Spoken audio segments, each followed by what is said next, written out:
बैसाख 2 महीना बलराम जी ब्रज में रहे। चैत बैसाख में रास हो रहा था तो गर्मी पड़ने लग जाती है, गोपियों को पसीना आ गया। गोपियों ने बलराम जी से कहा, हे स्वामी ये जमुना जी से कह दो हमारे रास मंडल के पास से बहे, क्योंकि गर्मी है, हमको बड़ी परेशानी हो रही है। बलराम जी ने जमुना जी से कहा, हे जमुने हमारे रास मंडल के पास से बहो, क्योंकि तुम्हारी जल से लग कर के हवा शीतल होकर लगेगी और एसी का काम करेगी, हमारे पास से बहो। अब जमुना जी ने सुनी अनसुनी कर दी।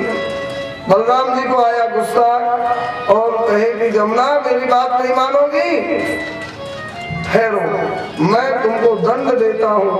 बलराम जी ने कहा, टूक टूक कर दूंगा, एक कदम भी आगे नहीं जा सकोगी। बलराम जी ने धसाया हल और खींचा जमुना जी को। जमुना जी कांप गई।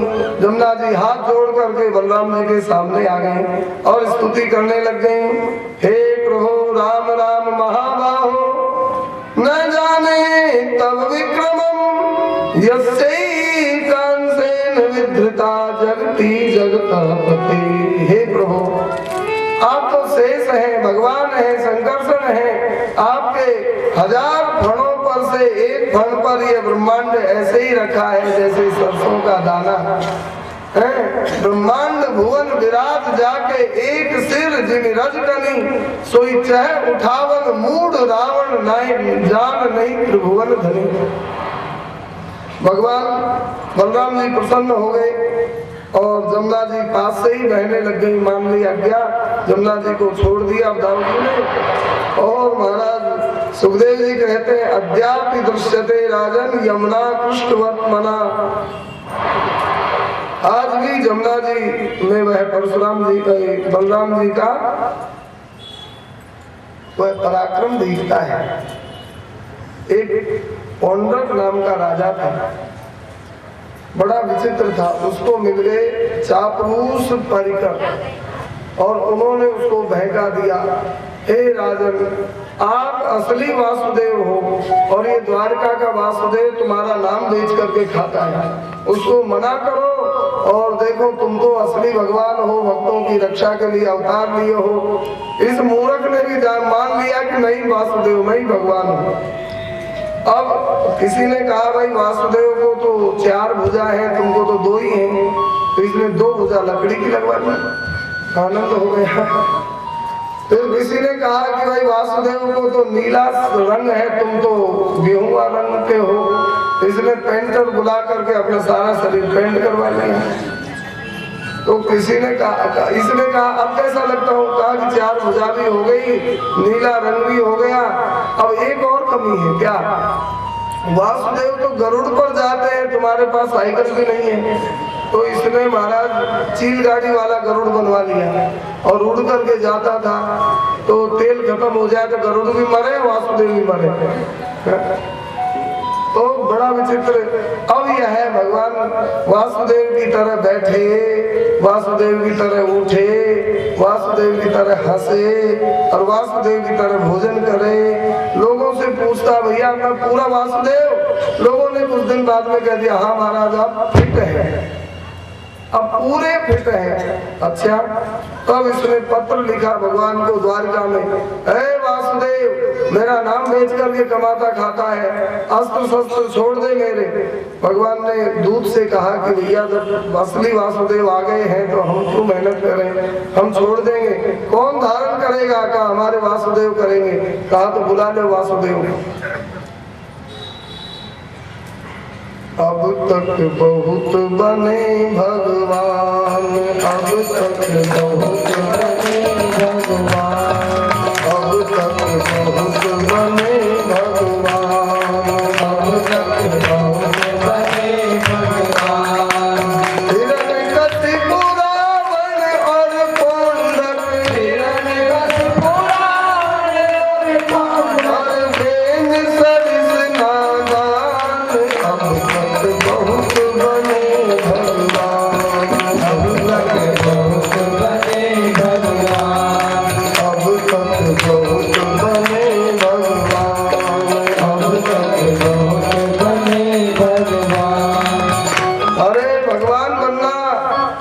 मैं हूँ घोषणा करना बड़ा सरल, लेकिन भगवान सब कैसे बन सकते हैं? भगवान तो पहले भी थे, अब भी हैं और आगे भी रहेंगे। और ये नालायक पहले थे न रहेंगे आगे, पहले थे न रहेंगे आगे, पहले थे न रहेंगे आगे, पहले थे न रहेंगे आगे। माँ के पेट से पहले ये नालायक नहीं थे, अब चिता के बाद में ये अधम नहीं रहेंगे। बीच में थोड़ा सा भगवान से ही बल पराक्रम और वाणी पाकर के ये चमत्कार दिखलाने लगते हैं और भगवान बनने की दम भरते हैं। पहले थे न रहेंगे आगे, पहले थे न रहेंगे आगे, बीच में पैदा भय अब आगे, बीच में पैदा भय अब आगे। काल बलि का डंडा लागे, काल बलि का डंडा लागे, करे विसर्जन प्राण अब तक बहुत बने भगवान, अब तक बहुत बने भगवान। काल बलि का डंडा लागे, विसर्जन प्राण बने भगवान, अब तक बहुत बने भगवान। आजकल बहुत ऐसे जीव अभागे भगवान बनने का दम भरते हुए इधर से उधर घूम रहे हैं। हम भगवान, हम भगवान, हम भगवान। हनुमान जी कभी भगवान नहीं बने हैं, सुखदेव जी कभी भगवान नहीं बने हैं, और रामायण इतनी बड़ी तैयार कर दी, वाल्मीकि कभी भगवान नहीं बने। अरे लक्ष्मण जी भगवान नहीं बने, भरत जी भगवान नहीं बने, और ये नालायक नारकी जीव भगवान बनने का दम भरते हैं। श्री धर्म सम्राट करपात्री जी महाराज का कैसेट अभी है, उनकी वाणी।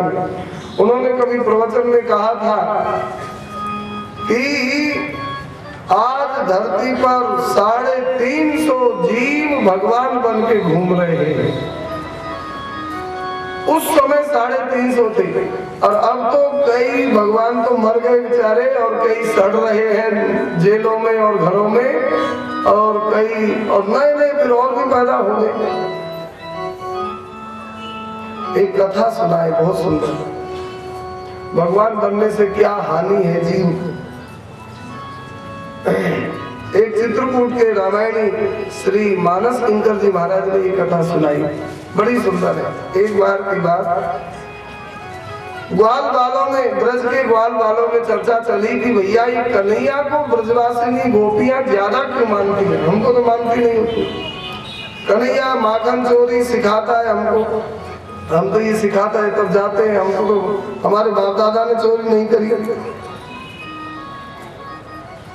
हम पकड़ा जावे तो गोपी लपड़ थप्पड़ मार के भगा दे, और ये कन्हैया पकड़ा जाए ना तो पकड़कर भीतर ले जाती है, नाचती हैं, नचाती हैं, खाती हैं, खिलाती हैं, क्या क्या करती हैं, और हम पकड़ा जाए तो मार के भगा देती है। भाग रहा सर रहना पहना झप झप झड़ा झपटुआ कौन कौन आ जाते हैं, भागो यहाँ से। तो भैया ये कन्हैया को ज्यादा क्यों मानती है?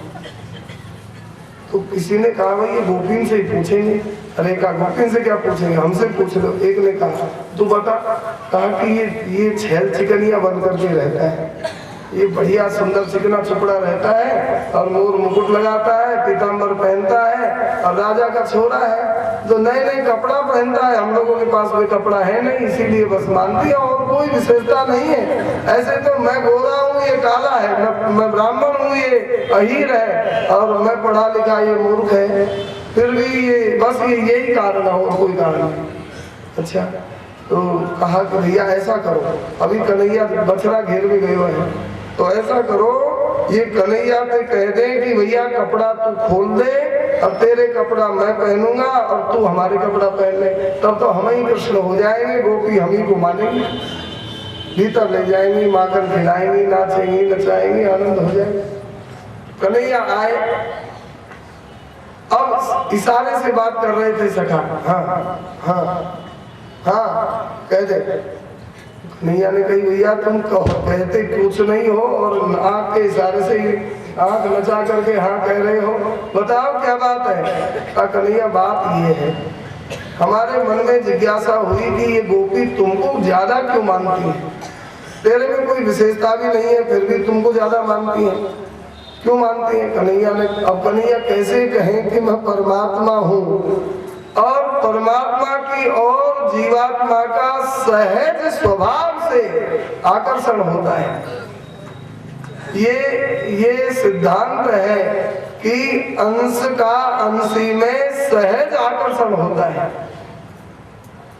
आप पत्थर फेंको किधर आएगा, नीचे आएगा ना। पानी बहाओ किधर जाएगा, नीचे जाएगा। आग जलाने से किधर जाएगी, लौ ऊपर जाएगी। अग्नि से कहे पत्थर ऊपर फेंका नीचे आ रहा है, तू ऊपर कहाँ जा रहा है, तो अग्नि कहेगी कि मैं सूर्य का अंश हूँ और सूर्य ऊपर है, मैं ऊपर जाऊंगा। पानी से कहे तुम नीचे कहाँ जा रहे हो, पानी कहेगा मैं समुद्र का अंश हूँ, समुद्र नीचे है, मैं नीचे जाऊंगा। पत्थर से कहे ऊपर भेजा तुम नीचे क्यों आ रहे हो, कहा मैं पृथ्वी का अंश हूँ, मेरा अंश ही नीचे है, मैं नीचे ही आऊंगा, कितना ही ऊपर फेंको भले। ऐसे ही जीवात्मा भगवान का अंश है और भगवान में सबकी सहज प्रवृत्ति है, कोई रोक नहीं सकता है भगवान की तरफ जाने से जीव को। जीव तो जाएगा, लेट जावे, देर से जावे, बेगो चले जाए, जैसे भी जाना वही है। तो पर भगवान कैसे कहे, मनसुखा ने कही कन्हैया क्यों प्रेम करती है गोपी तुमको, हम जान लिए। क्या जान लिए, कहा तू बढ़िया बढ़िया नए नए कपड़ा पहने, बस यही कारण है और कोई कारण नहीं है।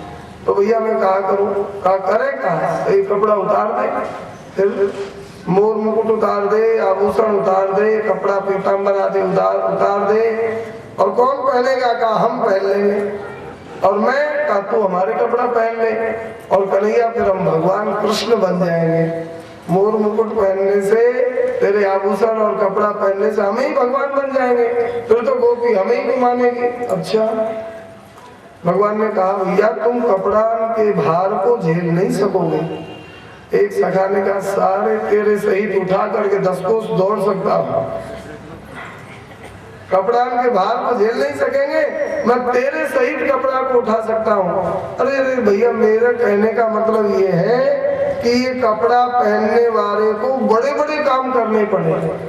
अब तू कौन से बड़े काम किए, कहा कि मैंने 6 दिन के लिए पूतना मारी, तूने चींटी भी मारी, अब तूने मारी होगी तो मरी में 10 लाठी हमने भी मारी। अच्छा, मैंने बकासुर अगासुर ये सब मारे, तुमने, कहा हमने तेरी हिम्मत बनाई नहीं तो भिगी बन जाती, खड़े रह जाते दूर।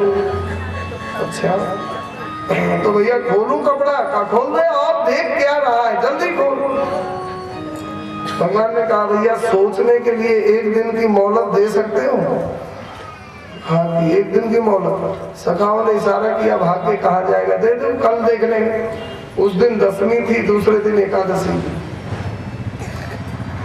अब दूसरे दिन सवेरे सवेरे कन्हैया जगी और कन्हैया ने सोचा कि ये सब सखाओं का नेता मनसुखा है और मनसुखा को फोड़ लो, फिर तो सखा कोई विशेष हल्ला नहीं मचाने वाले हैं।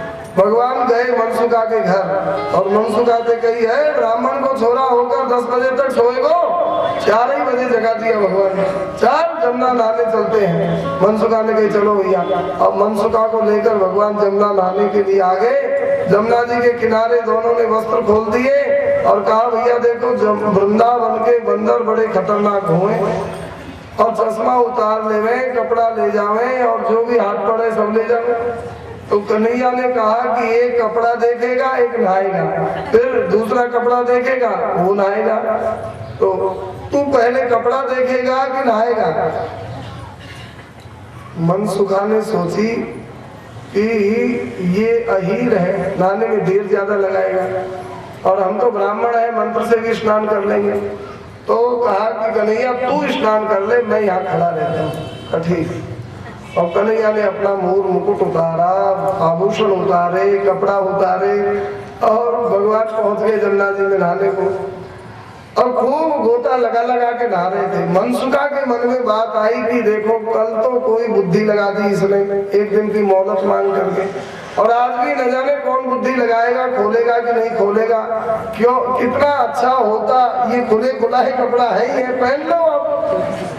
हाँ, वहां न जाने कौन सी बुद्धि लगा दे। तो मनसुखा ने डरने लगा, लेकिन वो कुछ कहेगा। तो भगवान ने सोचा कि इनको पहन लेने दो, अकेले में ही इसको पहनने का मजा मिल जाएगा और वहां मिलेगा तो फिर सब में हंसी होगी। तो भगवान ने कहा मनसुखा, कहा मैं गोता लगा रहा हूँ, तू 1 2 3 गिन देके कितनी देर में मैं निकलूं। भगवान ने सोचा भयभीत होकर क्यों पहने, अच्छी तरह ही पहन ले। तो भगवान गोता लगा गए, जल में नीचे बैठ गए और बैठे बैठे देख रहे थे कितना पहन लिया। तुरंत उठाया, कहा तू 1 2 3 कौन गिनेगा, हम तो अपना काम करते हैं। मनसुखा ने उठाया पीताम्बर, कटी में कस लिया, दूसरा पीताम्बर कंधे पर डाल लिया, मोर मुकुट लगाया, पेड़ा मुकुट और बंसी उठाई और पेड़ी टांग करके खड़ा हो गया कदम के पेड़ के नीचे। उसी समय कन्हैया निकले कि पूरा कन्हैया बन गया है। भगवान ने कहा मनसुखा, का चुप क्यों कहता है? अरे कहा देख, मैं मनसुखा नहीं, मैं कन्हैया हूँ। देखा कन्हैया इतनी जल्दी कैसे बन गए हो? देख ना, मोर मुकुट है, बंसी है और टेढ़ी टांग भी है और सब सारा इंतजाम हो गया। तो भगवान ने कहा अरे रे रे मनसुखा, जल्दी उतार, जल्दी उतार। क्यों उतारे? अरे कहा आप बताएगी ये कपड़ा बहुत महंगे होते हैं, पहनना बड़ा कठिन होता है। कहा कि हम तो पहन लिए और भारी भी नहीं है, कोमल के हैं, हम तो उतारेंगे नहीं। उसी समय कंस ने एक राक्षस को बुलाया,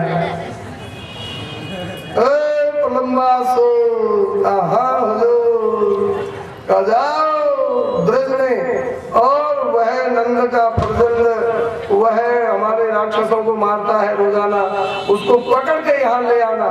तो महाराज इतना छोटे से बालक के लिए हमको भेजते हो, शर्म की बात है, परंतु चलो आपकी आज्ञा है तो जाता हूँ। पर ये बताओ उसकी पहचान क्या है? कंस ने कहा कि हमने सुना है वो मुकुट लगाता है, टेढ़ी टांग करके खड़ा होता है और पीताम्बर भी पहनता है और कदम भी उसको बहुत प्यारा है, कदम के नीचे कहीं खड़ा होगा जमुना के किनारे, ऐसा जो मिले उसको पकड़ के ले आना।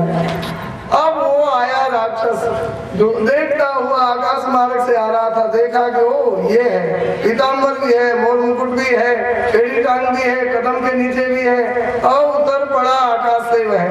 भगवान कह रहे थे मनसुखा जल्दी उतार दे मोर मुकुट और ये सब। कहा कि क्या हो रहा है? कुछ नहीं हो रहा है, हम तो पहले ही है। आया और कहा कि चल रहे। अब गला पकड़ के ले जाने लगा आकाश मार्ग से, तू ही कृष्ण है, तू ही देवकी का 8वां लाल और कंस का काल है। अब चिल्लाने लगा मैं कृष्ण नहीं हूँ, मैं कृष्ण नहीं हूँ, मैं कृष्ण नहीं हूँ। अरे का तू ही है, मोर मुकुट लगा रखा है, मैंने तो उसका लगाया, वो तो वहाँ है, जमुना में है। जोर जोर से रोने लगा मनसुखा, कन्हैया भैया कन्हैया बचा, भैया कन्हैया बचा। कहा तू कन्हैया है, मार माथे में मुक्का, इसका प्राण निकालने का। भैया मुक्का कैसे मारूं, गला भींच रहा है, गला भींच रहा है, मुक्का कैसे मारूं? कहा कि अब तो कन्हैया नहीं बनेगा, कभी नहीं बनूंगा। अब खाई तो खाई, आगे खाऊं तो अब खाई तो खा, अब कभी भी कृष्ण नहीं बनूंगा, मैं तो सखाई बनता रहूंगा।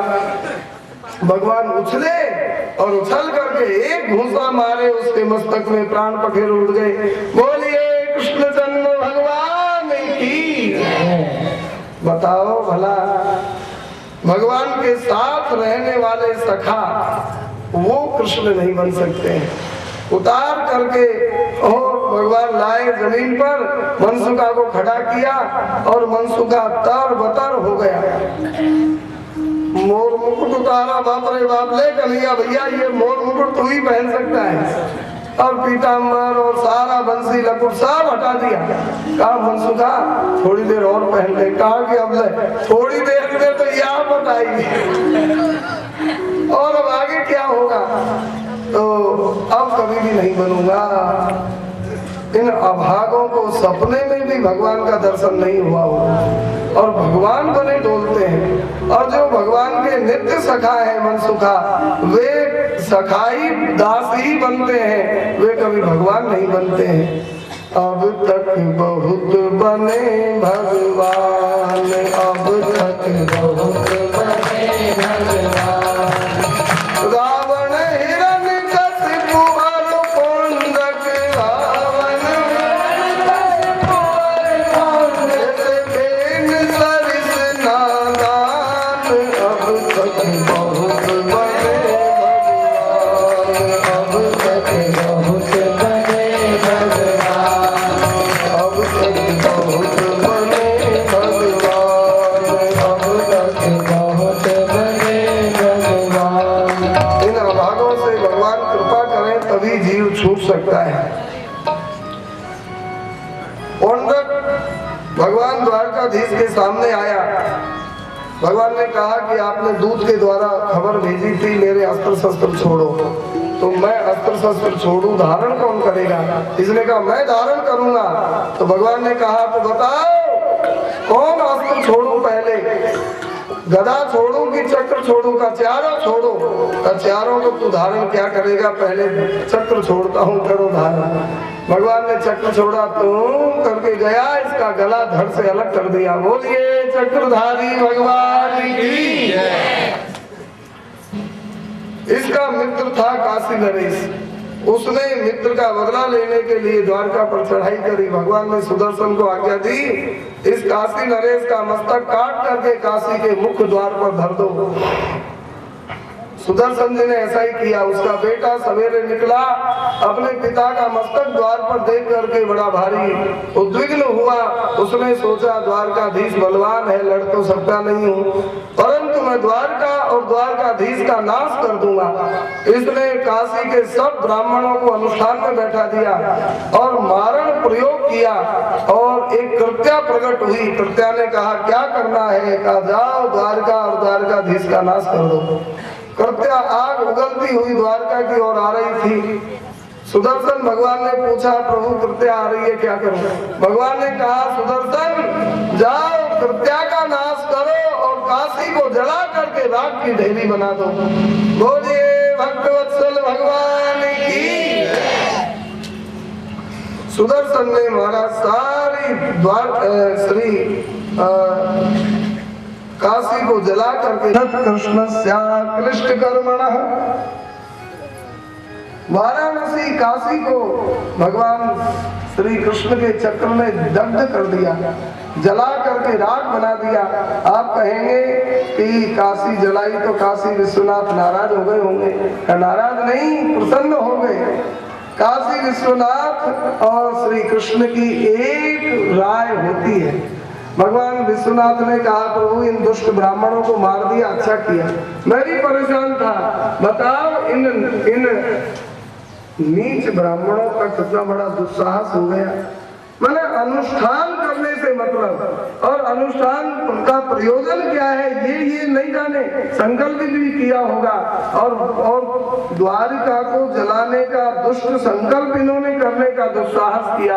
ये तो मरने ही लायक काम किए थे, मर गए, अच्छा हुआ। बोलिए शंकर भगवान की। यह एतत् श्रावयेत् मर्त्य उत्तम श्लोक विक्रमम् समाहितो वा शृणुयात् सर्व पापैः प्रमुच्यते। जो कोई इस उपाख्यान को सुनाता है वह सब पापों से रहित हो जाता है, और जो समाहित चित्त से सुनता है वह भी समस्त पापों से रहित होकर के भगवान का प्रेम प्राप्त करता है। एक द्विविध नाम का वानर था, वह सुग्रीव की सेना में कभी रहा था पहले। द्विविध मयंद नील नल अंगद गत विकटास दधिमुख केहर निसठ सठ जामवंत बलराज। ये राम जी की सेना के सेनापतियों के नाम है। तो ये द्विविध त्रेता युग में भक्त था और द्वापर आते आते कुसंग में पड़ करके यह भगवान का विरोधी हो गया। एक बार बलराम जी के सामने इसने बड़ी बदमाशी करी। बलराम जी की सखियों ने शिकायत कर दी और इसने हंसी भी उड़ाई। भगवान बलराम जी ने बढ़ाया हल, उड़कर के जा रहा था, आकाश मार्ग से खींच करके मूसल का प्रहार किया, इसका मस्तक फट गया। बोलिए कृष्णचंद्र भगवान की। भगवान नहीं मारे, इसको कई बार छोड़ दिए। क्यों? क्योंकि भगवान का नियम है, जो एक बार शरण में आ जाता है तो गलती करे तब भी भगवान उसको मारते नहीं। दाऊद जी ने कहा कन्हैया तू छोड़े तो छोड़ दे, मैं इसको नहीं छोड़ूंगा। दाऊद जी आचार्य है, दाऊद जी दंड देने में समर्थ है। दाऊद जी ने द्विज का नाश कर दिया। एक बार की बात, दुर्योधन भगवान को द्वारका में पत्र, निमंत्रण पत्र नहीं भेजा, परंतु भगवान के बाल बच्चे बहुत हो गए, इसलिए जाम्बवती देवी से उत्पन्न बड़ा बेटा सांब थे। सांब बड़े सुंदर हैं। सांब रथ लेकर के दुर्योधन की वो बेटी के स्वयंवर में आ गए। दुर्योधन ने कहा कैसे निर्लज्ज है ये लोग, द्वारका वाले बिना बुलाए आ जाते हैं। अरे सामने कहा हम क्षत्रिय हैं और क्षत्रिय की बेटी का स्वयंवर है तो हमारा अधिकार है, बिना बुलाए भी है, मानो चाहे मत मानो। तो वह लक्ष्मणा आई माला लेकर के और वह किसी को पहनावे उससे पहले ही कन्या का अपहरण करके रथ में बैठा के रथ दौड़ा दिया। बोलिए कृष्णचंद्र भगवान की। भक्तमाली जी महाराज कहते थे वृंदावन वाले कि सांब को पिताजी का आवेश आ गया। हमारे पिता भी तो ऐसे ही लाते हैं, हम भी ले जाएंगे।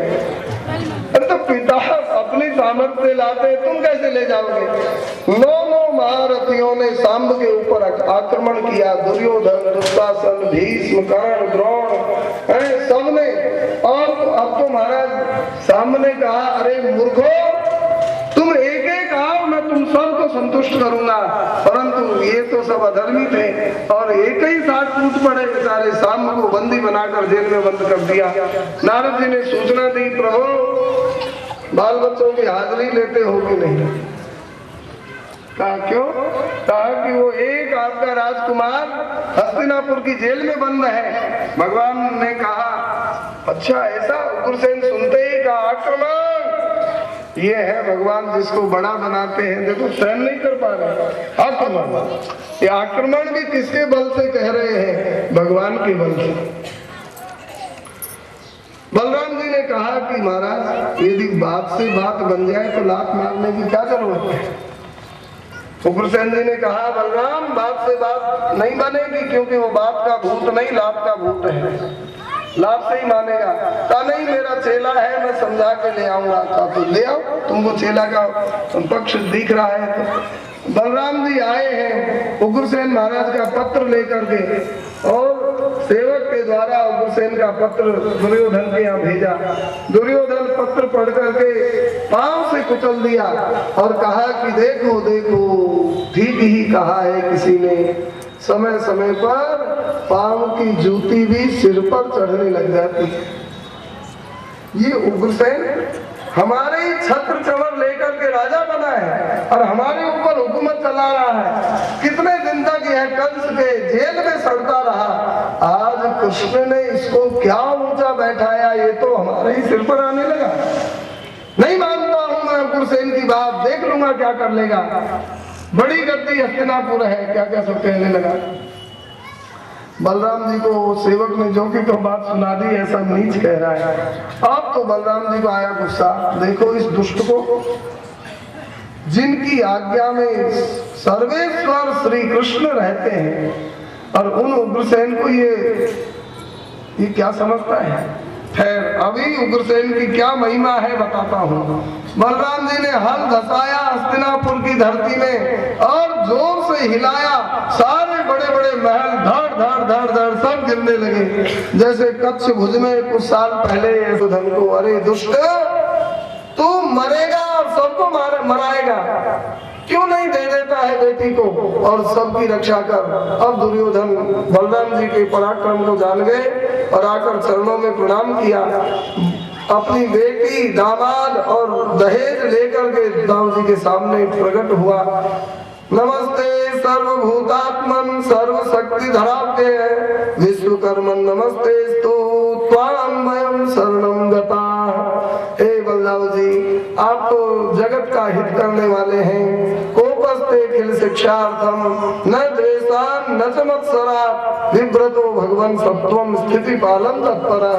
हे भगवान, आप तो जगत को धारण करने वाले, पालन करने वाले, प्रलय करने वाले, राम रामाखिलाधार प्रभावम न विरामते मूढ़ानां न कुबुद्धीनां क्षन्तुम अर्हस्यतिक्रमम्।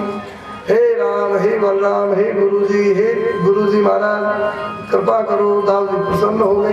कहा बेटी और दामाद और दहेज कहाँ है? कहा ये बेटी है, आपकी पुत्रवधू है, और ये आपका बेटा है, और ये दहेज है। खूब दहेज दिया।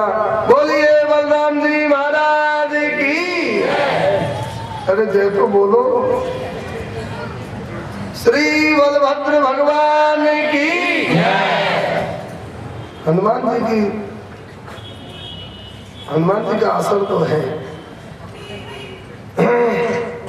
श्री सुखदेव जी महाराज कहते हैं अद्यापि च पुरम एतत् सूचयत् राम विक्रमम समुन्नतम दक्षिण को गंगायाम अनुदृश्यते। हे परीक्षित, आज भी यह हस्तिनापुर नगर दिल्ली की ओर गंगा जी की ओर झुका हुआ है और दूसरी ओर से उठा हुआ है। माने दाऊ जी का पराक्रम आज भी दिखता है। एक बार की बात, देवर्षि नारद जी को भगवान की गृहस्थी देखने की इच्छा हुई कि 16,108 रानियां हैं। एक नारी का पालन करने में नाड़ी छूटने लग जाती है शरीर की। फिर ये 16,000 का पालन कैसे करते हैं? झगड़ा झंझट भी होते होंगे। इनकी गृहस्थी कैसे चल रही है इसको देखना चाहिए। नारद जी आए। इस प्रसंग में एक बड़ा सुंदर दृष्टांत गुरुदेव सुनाते हैं। एक बार की बात, एक शहर में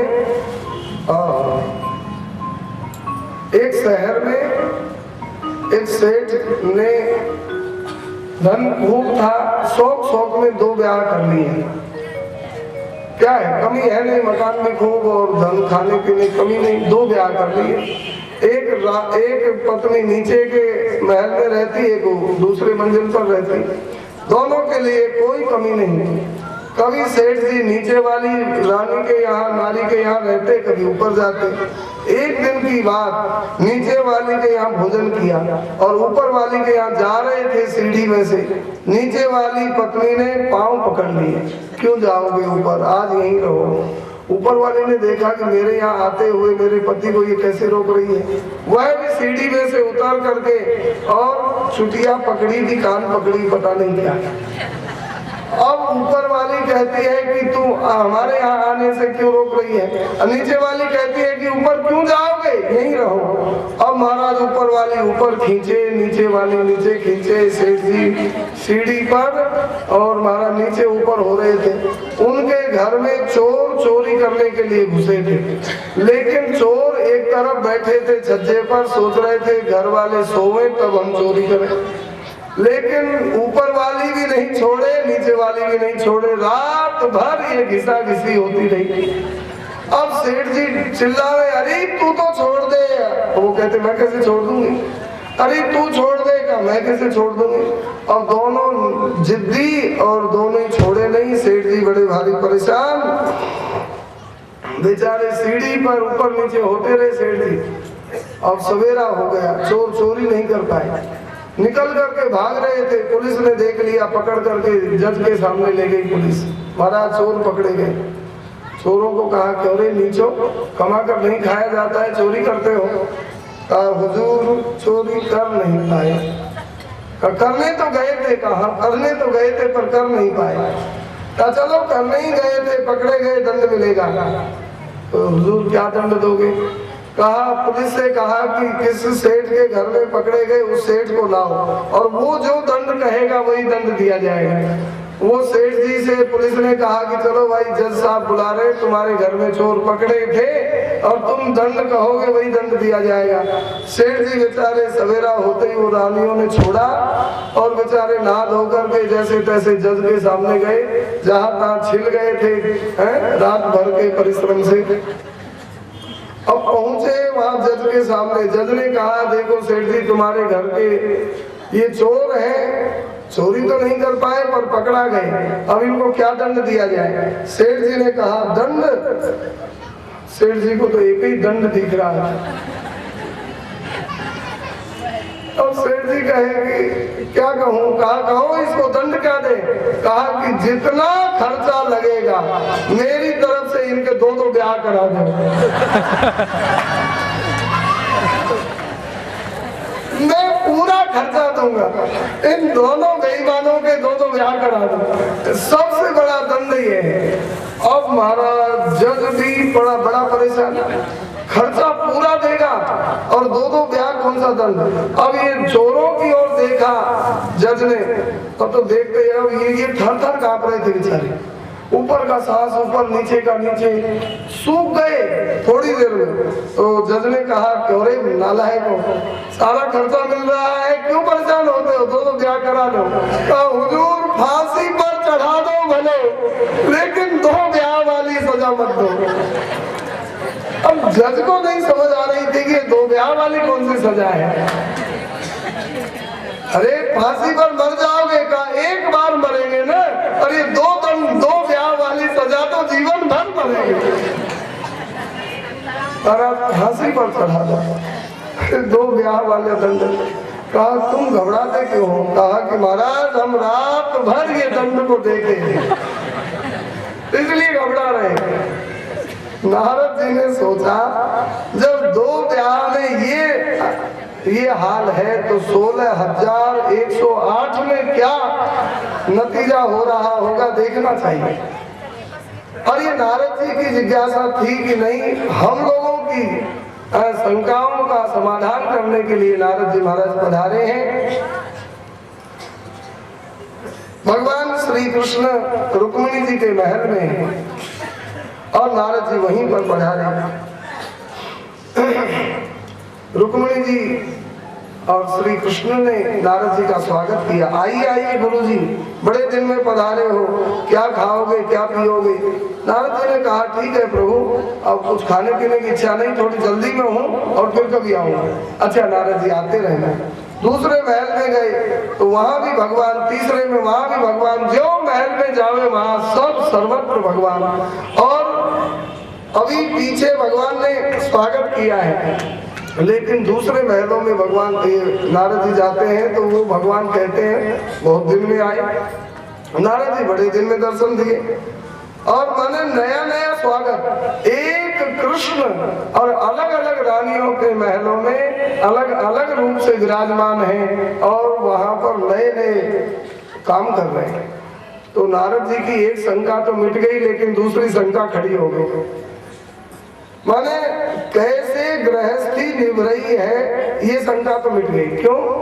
झगड़ा इसलिए नहीं होता है कि कोई खाने पीने की कोई सामग्री की कमी नहीं, और कलह कलेश इसलिए नहीं होता है कि सबको अपने अपने पति रूप में श्री कृष्ण प्राप्त हैं। जितनी रानियां उतने ही कृष्ण बनकर के सबको संतुष्ट किए हैं। अब एक शंका नई उत्पन्न हो गई यहाँ आने से, क्योंकि जिस महल में भगवान नारद जी जाते हैं उसी महल में भगवान लौकिक काम करते से दिख रहे थे। किसी महल में उठ करके भगवान स्नान कर रहे हैं, किसी महल में संध्या कर रहे हैं नाक बंद करके, किसी महल में आरती कर रहे हैं और बोल रहे हैं जय जगदीश हरे स्वामी, जय जगदीश हरे भक्त जनों के वीर जनों के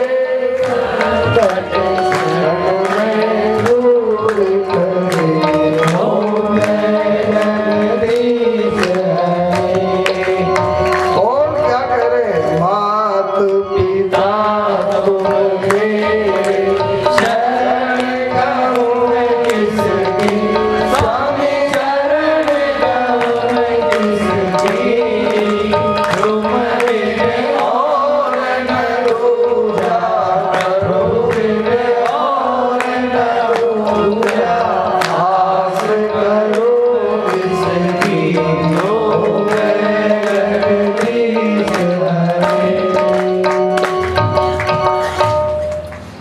अब नारद जी के मन में शंका हुई, जिज्ञासा हुई कि ये क्या नाटक हो रहा है। ये जगत के माता पिता, इनकी दुनिया शिव ब्रह्मा पूजा करें और ये जय जगदीश अरे किसके लिए कह रहे हैं, ये तो खुद जगदीश है।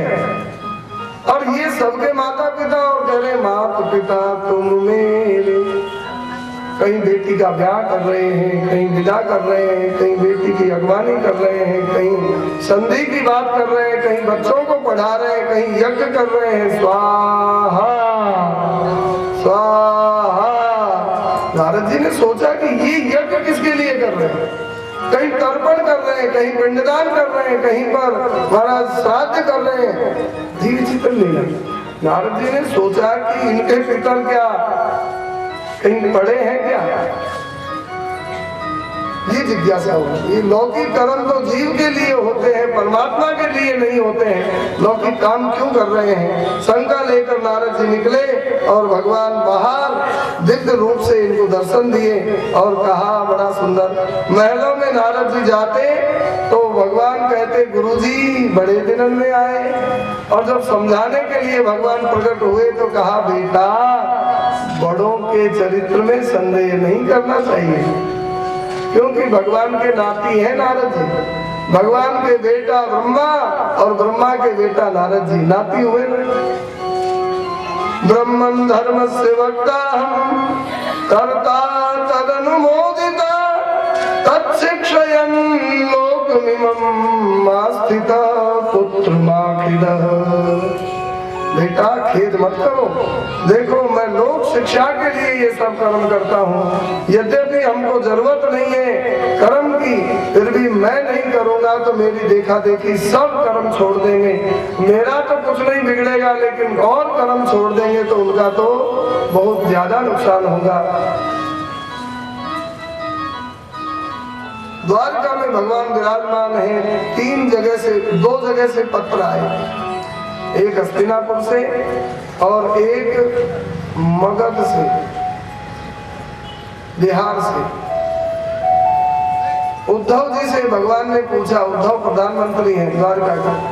उद्धव जी से भगवान ने पूछा, हे उद्धव हमको कहाँ जाना चाहिए। उद्धव जी ने कहा प्रभु पहले आपको हस्तिनापुर जाना चाहिए, क्योंकि युधिष्ठिर जी राजसूय यज्ञ करना चाहते हैं और राजसूय यज्ञ तब तक नहीं होगा जब तक जरासंध जिंदा रहेगा। जरासंध बहुत बड़ा विघ्न है राजसूय यज्ञ में, इसलिए आप भीम और अर्जुन को साथ में लेकर के जरासंध का वध करवाइए भीम के द्वारा, और फिर तो युधिष्ठिर जी का यज्ञ हुआ है। भगवान ने उद्धव जी की बात मानी और आए हस्तिनापुर। युधिष्ठिर जी ने हृदय से लगाकर भगवान को प्रणाम किया, क्या प्यार किया, आंसुओं से भगवान को नवा दिया। इतना आंसू आए। युधिष्ठिर जी बहुत बड़े प्यारे और भक्त हैं भगवान के। श्री भगवान के चरणों, युधिष्ठिर जी के चरणों में भगवान कृष्ण ने प्रणाम किया और कहा दादाजी।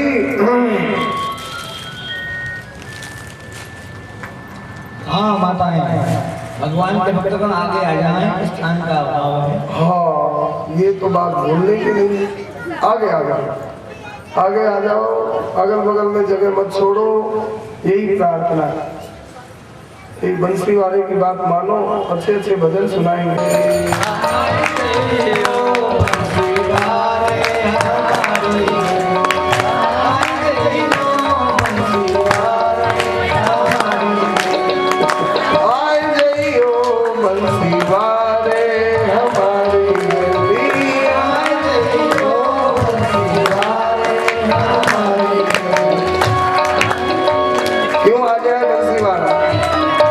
तेरे बिना मोए कल न पड़त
जी की गली में आए और युधिष्ठिर जी से दोनों भाइयों को मांगा, हे दादा अपने अर्जुन और भीमसेन दोनों भाइयों को हमको दे दो, मैं उधार मांग रहा हूँ और जो कि त्यो साबत लौटा दूंगा। भगवान जैसा कौन होगा। युधिष्ठिर जी रो पड़े, कन्हैया हम सब तुम्हारे ही तो हैं, आप ऐसे मांगते हो।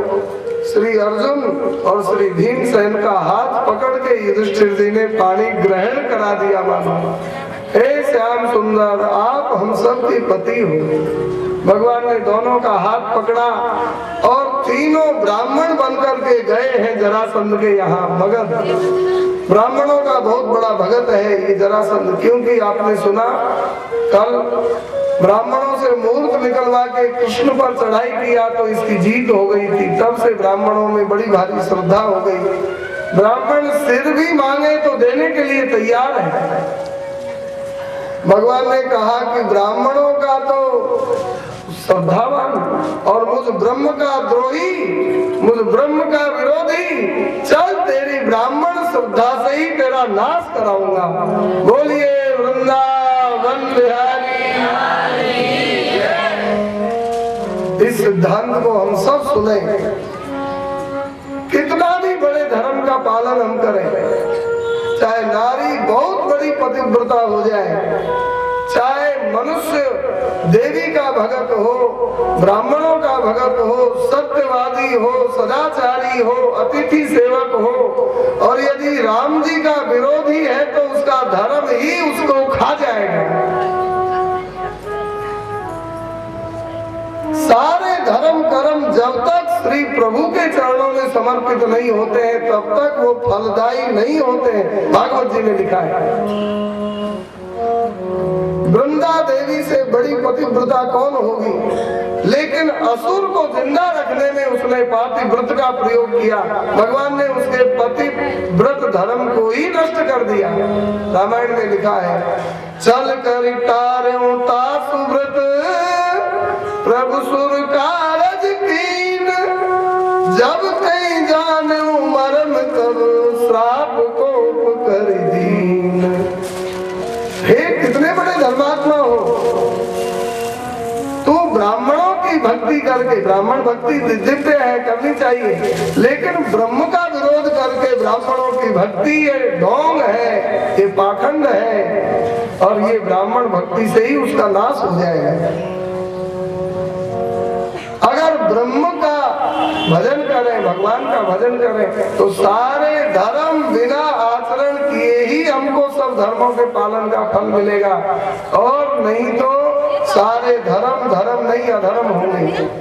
जाके प्रिय राम भैले, जाके प्रिय राम भैले, जाके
इसमें लिखा है गोस्वामी जी ने, नाते नेह राम से मनियत सूरज सुसेव जहालो, अंजन कहा आँख जी फूटे बहुतक कहूँ कहालो, जाके प्रियन राम भय दे।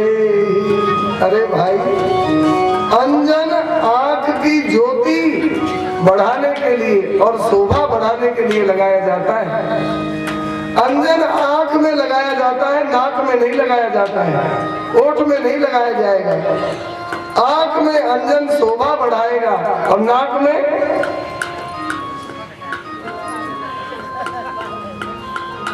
धर्म का पालन और कर्म और कर्तव्य श्री राम के चरणों में प्रेम बढ़ाने के लिए होता है।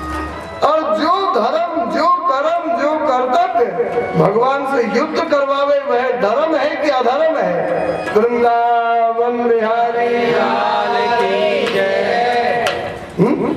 अंजन कहा आंख जेई फूटे, बहुतक कहो कहा लो।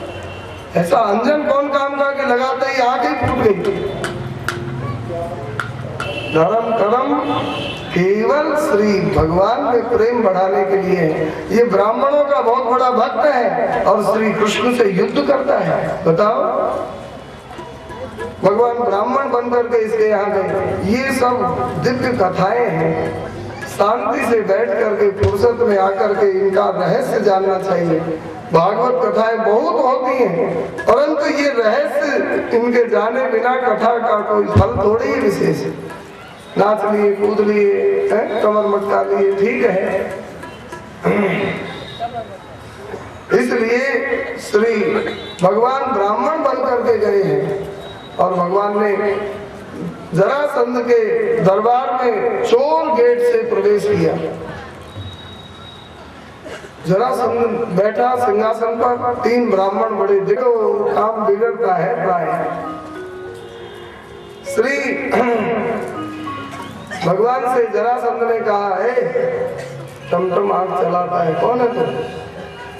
कहा कि हम ब्राह्मण हैं। तो कहा पंडित जी हो, कैसे आए, क्या सेवा करूं? कहा हम कुछ याचना करने आए। मैं याचन आया हूँ नृप तो ही, मैं याचना करने आया हूँ। बोलो क्या चाहिए?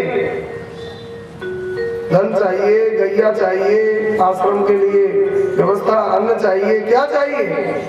कहा कि राजन नान कांक्षी है, हम ब्राह्मण हैं और अन्न के भिक्षुक नहीं है ब्राह्मण, तो क्या चाहिए?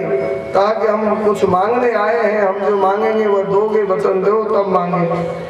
कहा ब्राह्मण और मेरे बीच में वचन की गुंजाइश नहीं, मैं कहता हूँ वही वचन है, अब नहीं मांगोगे तो देता हूँ, दूंगा दूंगा दूंगा, मांगो क्या मांगते हो?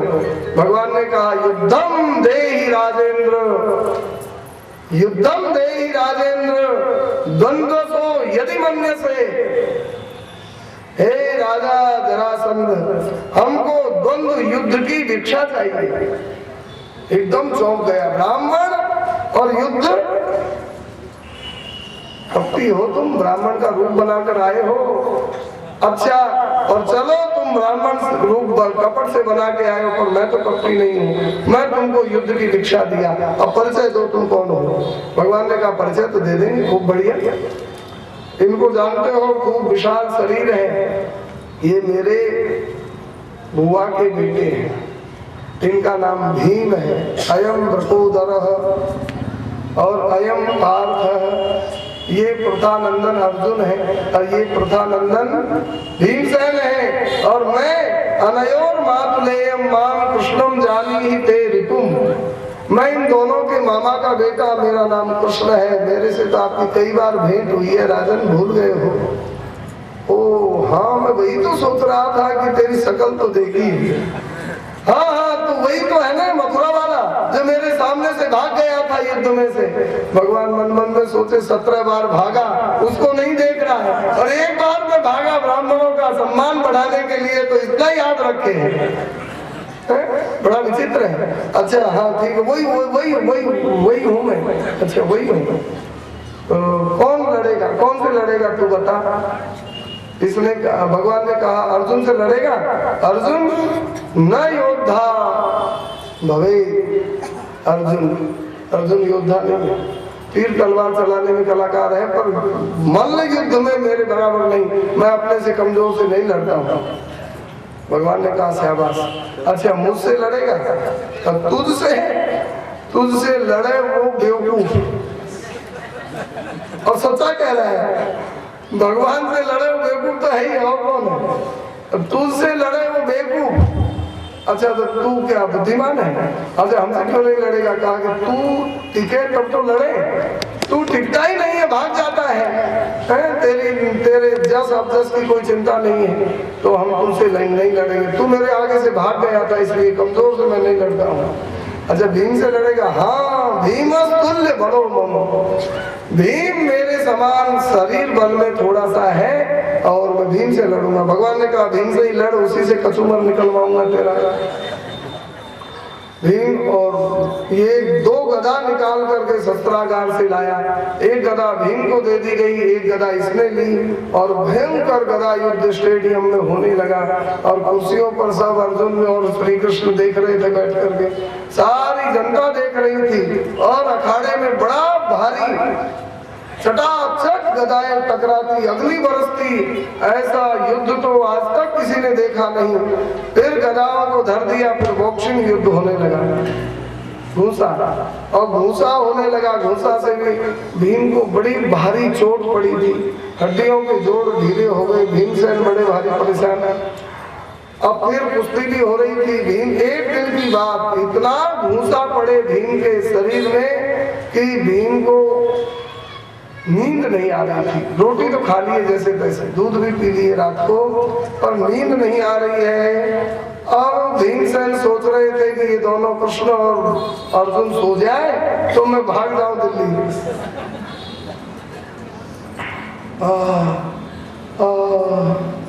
भगवान समझ गए, भगवान इसीलिए नहीं सो रहे, ये भाग जाएंगे।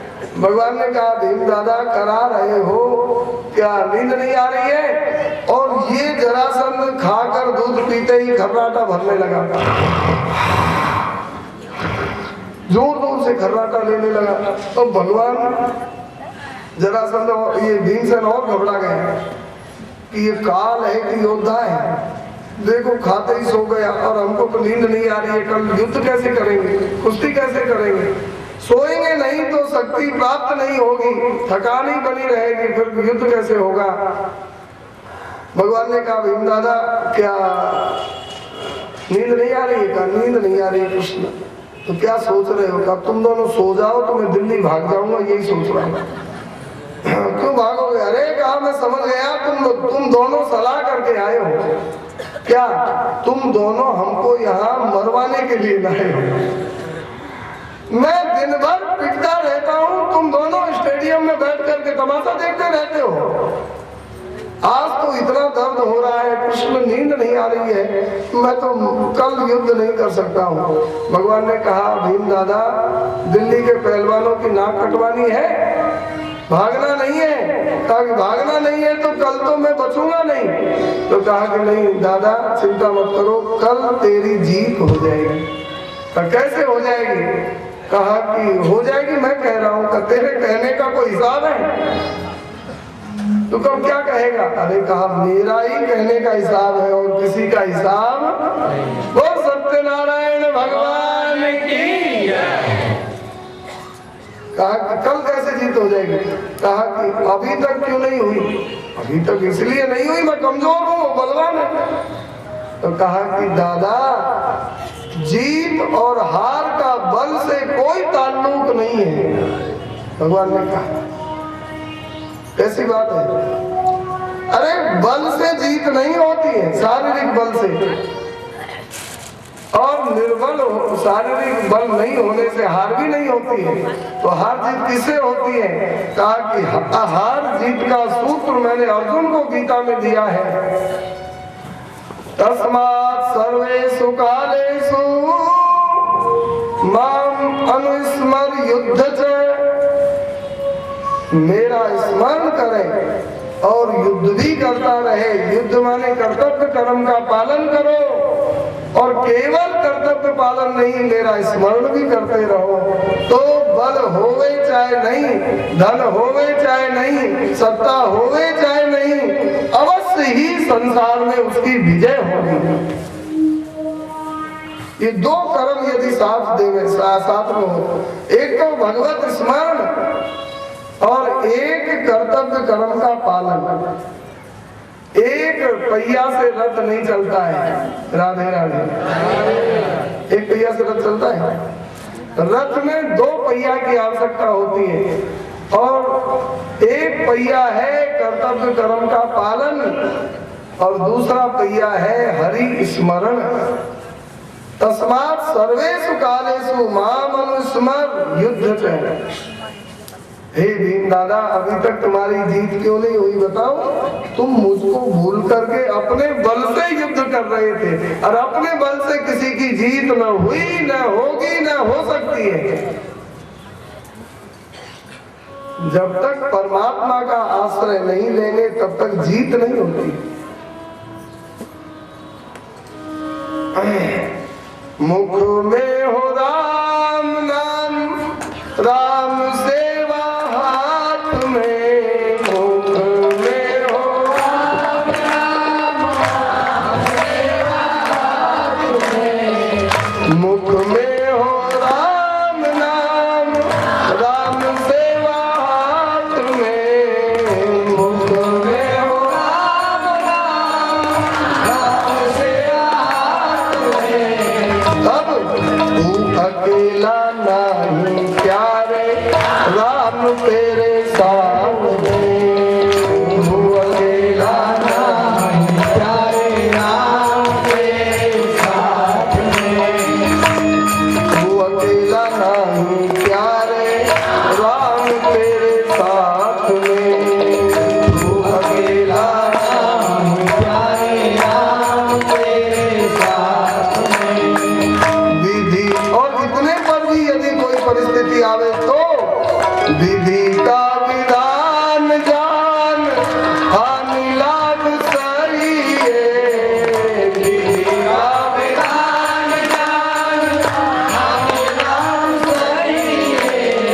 जय विधि राधे राम, जय विधि जय विधि राधे राम, जय विधि। सीताराम सीताराम सीताराम कहिए। सीताराम सीताराम सीताराम कहिए। सीताराम सीताराम सीताराम कहिए। सीताराम सीताराम राम कहिए। राधे श्याम श्यामा श्याम कहिए। राधे श्याम श्याम कहिए। जय विधि राधे राम, जय विधि कहिए। जय विधि राधे राम, जय विधि कहिए। जय विधि राधे राम, जय विधि कहिए। जय विधि राधे राम, जय विधि कहिए। बड़ा सुंदर मंत्र है। मुख में हो राम नाम, और राम सेवा हाथ में। राम सेवा क्या? जो हमारा इस जीवन में कर्तव्य है वही राम सेवा है। हमको मास्टर बनाया तो एक नंबर का मास्टर बने। आजकल क्या करते हैं मास्टर? हरामियों को भगवान क्षमा नहीं करेंगे, वेतन पूरा लेंगे और काम नहीं करेंगे, उनका कल्याण होगा? मेहनत करो, पूरा बैठो, 8 बजे से या 10 बजे से 4 बजे तक की ड्यूटी पूरा रहो। जज बनाया और रिश्वत लेंगे, उनकी गति होगी? कितना ही भजन करे उनकी गति नहीं होगी, भजन बनेगा ही नहीं। पात्र में वस्तु टिकती है, फूटे पात्र में वस्तु धरे तो धूल दूसरी तो हो जाएगी। पात्रता ही नहीं है तो कैसे वस्तु टिकेगी? भजन कैसे टिकेगा? बता। दुकान पर बैठे हैं, ग्राहकों को ठगेंगे, कैसे काम चलेगा? रेट लिख दो, श्री श्री सेठ जी जयदयाल गोविंद जी महाराज दुकान पर बैठते थे, एक लिस्ट टांग दी, ये वस्तु इतना, और अपना लाभ भी उसमें जोड़ दिया था, भाई हमारे यहाँ ये सामान इतना में मिलेगा, आपको जरूरत हो तो ले जाओ, नहीं तो इससे आगे पीछे नहीं। तो एक रेट हो जाए तो ग्राहकों को उसका विश्वास हो जाता है, यहाँ ठगाई नहीं होती है, ज्यादा ग्राहक आएंगे और ठगाई करेंगे तो एक दो को ठग लेंगे, फिर पता चलने पर भंडा फोड़ होने पर अंत जब फूटता भंडा तो बंडा ढार होता है। प्रथम तो फूलते फलते दिखाई पड़ते हैं पापी, इनका अंत जब फूटता भंडा तो बंडा ढार होता है। अंत जब फूटता भंडा तो बंडा ढार होता है। अंत जब फूटता भंडा तो बंडा ढार होता है। अंत जब फूटता भंडा तो बंडा ढार होता है। तभी अवतार लेने को प्रभु लाचार होता है। तभी अवतार लेने को प्रभु लाचार होता है। तभी अवतार लेने को प्रभु लाचार होता है। तभी अवतार लेने को प्रभु लाचार होता है। इसलिए भाई कर्तव्य कर्म का पालन करना चाहिए। हमको जो ग्रह लक्ष्मी बनाया है तो घर को साफ सफाई करके रखना चाहिए। ऐसा बढ़िया घर बना करके रखें कि महाराज सब लोग आवे तो लगे कि अरे भैया घर में क्या आ गए, वैकुंठ में आ गए। इतनी बढ़िया सफाई। सफाई का मतलब ये नहीं है संगमरमर तो बिछाई नहीं है, कैसे सफाई करें। अरे कच्चे घर में जो सफाई होती है पक्के में भी नहीं होती है। कच्चा घर है, गाय के गोबर से लीप करके रखो। हम मध्य प्रदेश में देखते हैं वहाँ जैसे बढ़िया लिपाई की कला है वो कहीं नहीं मिलती, अपने राजस्थान में भी नहीं। कच्चे घर है, खपरेल घर है, ऐसा बढ़िया लाल मिट्टी से एक अलग लिपेंगे, सफेद से अलग और पीली से अलग और काली से अलग, ऐसा बढ़िया हमारे पक्के घर फेल उनके सामने। ग्रह लक्ष्मी बनाया तो घर को सफाई करके रखे, बच्चों को साफ सुथरा रखे। शाम को झूठा बर्तन सवेरे तक पड़ा रहेगा, उस घर से लक्ष्मी रूठ करके चली जाएगी। मक्खी भिनभिनाती रहेगी जिस घर में, उस घर में लक्ष्मी नहीं आती है। और आएगी तो उल्लू की सवारी वाली लक्ष्मी आएगी, नारायण भगवान के साथ वाली लक्ष्मी नहीं रहेगी। उल्लू तो अंधकार का प्रतीक है, धन वहां पर सद्बुद्धि नहीं देने वाला होगा। इसलिए शाम के बर्तन सवेरे तक झूठा नहीं रहने चाहिए, जब का तब पूरा कर दे। बहुत लोग थोड़े बड़े हो जाते हैं, बोलो मत कोई, चुपचाप रहो। थोड़ा सा धन ज्यादा हो गया तो माताएं नौकरानी रख लेती है बर्तन मांजने के लिए। ये बहुत बड़ी गलती है।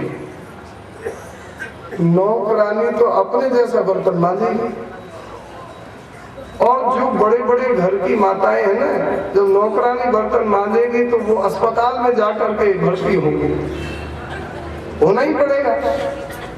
अगर वो अपने घर के बर्तन मांजे, झाड़ू लगावे, पोछा लगावे तो शरीर ठीक रहेगा। और जब सारा काम, गिलास भी, पानी भी नौकरानी देगी तो फिर शरीर में रोग भरेंगे और अस्पताल में जाना पड़ेगा। बच्चा होगा तो अस्पताल में, और कुछ भी रोग होगा तो अस्पताल जाना पड़ेगा। वृंदावन के बाबा थे, बैरागी बाबा, वो कह रहे थे एक दिन कि जब हमारा जन्म हुआ तो हमारी मैया खेत में दूब खोद रही थी और वहीं पर हम प्रकट हो गए, वहीं हमारा अवतार हो गया, खेत में ही। बताओ कितनी महान वो माताएं होंगी जो बच्चा पेट में है और जन्म होने वाला है और खेत में दूब खोद रही है। आजकल कोई है ऐसी माताएं? 1 महीना पहले से ही अस्पताल में जाकर पड़ जाएंगे और ऑपरेशन से बालक होते हैं। इसका कारण यह है कि काम करना छोड़ दिया, परिवार का काम छोड़ दिया। दादा से कहा, दादा कल तुम्हारी विजय हो जाएगी। कैसे? कहा, अब तुमको अपनी ताकत का भरोसा भूल गए। अब तुमने जान लिया कि ये जरासंध मुझसे बलवान है, मैं इसे जीत नहीं सकूंगा, और अब मेरी ताकत का भरोसा हो गया। भीम दादा, अभी तक तुम अपनी ताकत से लड़ रहे थे और अब मेरी ताकत से लड़ना, और सुनो युद्ध भी करना। और मैंने अर्जुन को कहा, मामनुष्वर, तुम मेरी ओर देखते ही नहीं थे, तुम तो बस अपनी ताकत से भिड़ जाते थे। कल युद्ध करो तो मेरी ओर भी देखते रहना, मैं उपाय बता दूंगा, तेरी जीत हो जाएगी। वास्तव में भगवान का इशारा पर्याप्त है जीतने के लिए। तो कन्हैया तुम कहते हो चलो कल की कल, पर अभी तो बहुत दर्द हो रहा है शरीर में, नींद ही नहीं आ रही है। तो आओ दादा आयोडेक्स लगा देता हूँ, दर्द मिटा देता हूँ। भगवान ने ऐसी आयोडेक्स लगाई जैसी रामायण में सुग्रीव को लगाई। एक घूसा पड़ा सुग्रीव को, बाली का तिलमिलाता हुआ भागा। कहा, प्रभु आप बड़े धोखेबाज हो। कहा, क्यों?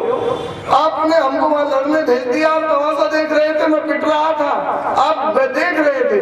भगवान कितना बढ़िया कहते हैं, हे सखा मैं धोखा नहीं देता हूँ। तो मारा क्यों नहीं? आपने कहा था लड़ो मैं मार दूंगा, और हम पिट रहे थे, आप देख रहे थे। कहा कि बात यह है कि मैं समझ नहीं पाया, ये राम जी बोल रहे हैं, मैं समझ नहीं पाया। क्या? कहा कि एक रूप तुम भ्राता हो,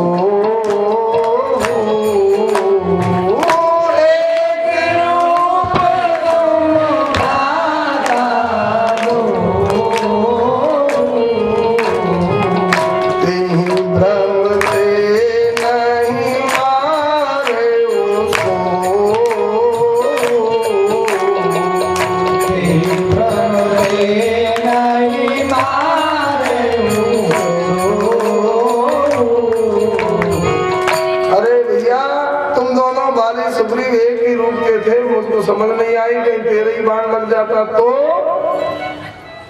समझ की बात है, एक रूप राम जी नहीं समझे, फिर ये राम जी झूठ भी नहीं बोलते हैं, नहीं समझ रहे होंगे। तो कहा कि इसका मतलब क्या है? का मतलब ये है कि राम जी बाहर के रूप को देखते ही नहीं है, ये तो हृदय की स्थिति देखते हैं। हे सुग्रीव, तेरे अंदर भी मेरा भरोसा नहीं था, मेरा ध्यान नहीं था, और बाली भी अपने शक्ति से लड़ रहा था, मैं तेरी सहायता क्यों करूं? जब मेरा कोई आश्रय लेवे तब तो मैं उसकी सहायता करूं। मरता रहे, पिटता रहे, संसार पिट रहा है, कहां भगवान आकर के हस्तक्षेप कर रहे हैं? मर रही है दुनिया क्या है? कोई समुद्र में डूबकर, कोई ज्वालामुखी में डूबकर, कोई आग अग्निकांड में, कोई टेंट के नीचे, कहां मर रहे हैं? कोई साल है? भगवान कहाँ परेशान हो रहे हैं? हाँ, भक्त को कोई सतावे तो भगवान व्याकुल हो जाते हैं। तो तुम दोनों एक ही जैसे हो, मतलब कि तेरे दिल में भी अपनी शक्ति का घमंड मैं ठीक कर दूंगा, और बाली के मन में भी अपनी शक्ति का घमंड, मैं इसको मार दूंगा। मैं क्यों बीच में पड़ूं? मैं फाटे में पाँव क्यों अड़ जाऊंगा?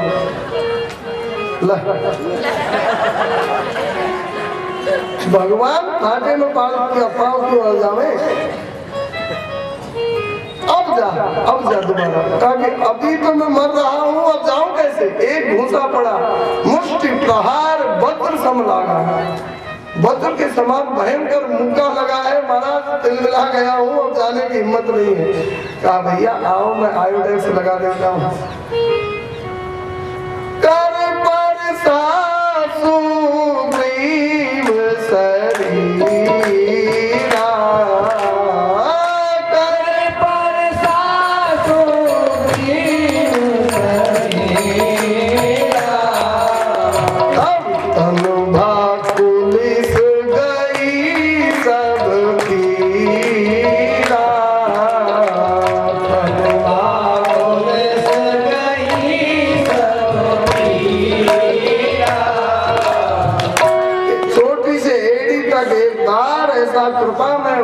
रक्त फिराया कि रोम रोम की, हड्डी हड्डी की, जोड़ जोड़ की सारी कसक निकल गई, सारा दर्द दूर हो गया।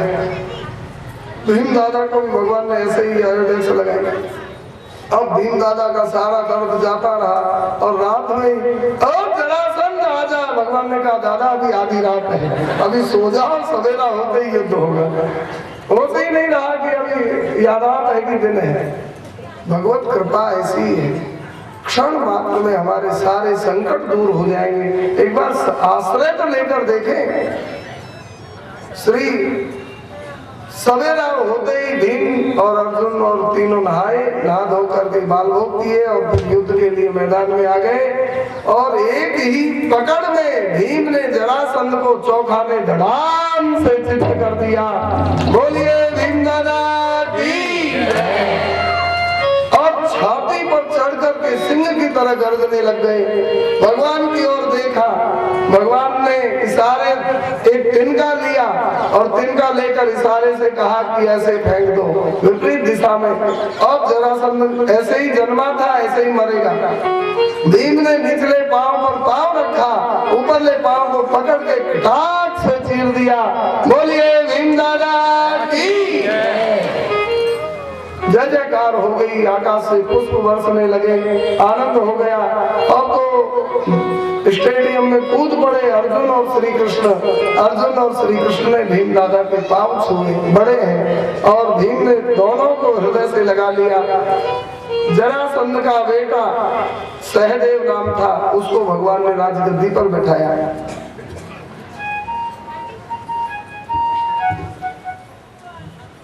जरासंध के पिता को बालक नहीं था, तो इन्होंने एक ऋषि के चरणों में आकर के प्रणाम किया। कहा भगवान बेटा दे दो। महात्मा ने एक फल दिया, रानी थी, 2 फल था एक, तो एक फल को आधा आधा करके दोनों रानियों को खिला दिया, नहीं तो सोती अडाव हो जाएगी, घर में विरोध हो जाएगा। तो अब आधा आधा फल खाया तो आधा आधा ही बेटा हुआ। एक आंख, एक हाथ, एक पांव, एक आंख, एक कान, आधा बीच में से आधा। अब रानियों ने देखा कि ये बालक तो अयोग्य है, बेकार है, इसका क्या होगा। तो रानियों ने महल की पिछली खिड़की से बाहर फेंक दिया, महल के बाहर दोनों भागों को। अब दोनों भाग पड़े थे इधर उधर दूर। एक जरा नाम की राक्षसी जा रही थी उधर से, उसने देखा कि ये भी आधा ये भी आधा, दोनों को जोड़ दे तो पूरा, दोनों भागों को जोड़ दिया और जीव जीव कहकर जला दिया। जरा संधितो ये न जरा संधस्तो भव। जरा नाम की राक्षसी ने जोड़कर जलाया, इसीलिए उसका नाम हो गया जरासंध। बड़ा बलवान था, इस रहस्य को भगवान जानते थे, दूसरा कोई नहीं जानता। इसीलिए 20,800 राजाओं को जीत करके जेल में डाल दिया था। अब इसको मारे, ये मरता ही नहीं है, कैसे मरे। अब इसका पांव चीरे तब ये मरे, और इस रहस्य को कोई जानता नहीं था। भगवान ने भीम दादा को बताया, भीम दादा की विजय हो गई। बोलिए भक्तवत्सल भगवान की।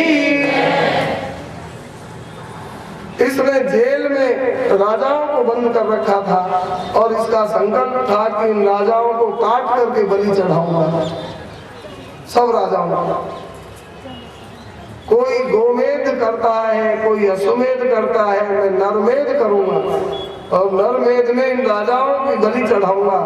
राजा चिल्लाए, भगवान द्वारकाधीश की शरण लिए महल को जेल में, और एक ब्राह्मण के द्वारा पत्र भेजे भगवान के पास, हे प्रभु इस कसाई से हमारी रक्षा करो प्रभु। भगवान पधारे हैं, इसको मरवा कर भीमसेन से। देखो ब्राह्मणों का भक्त था।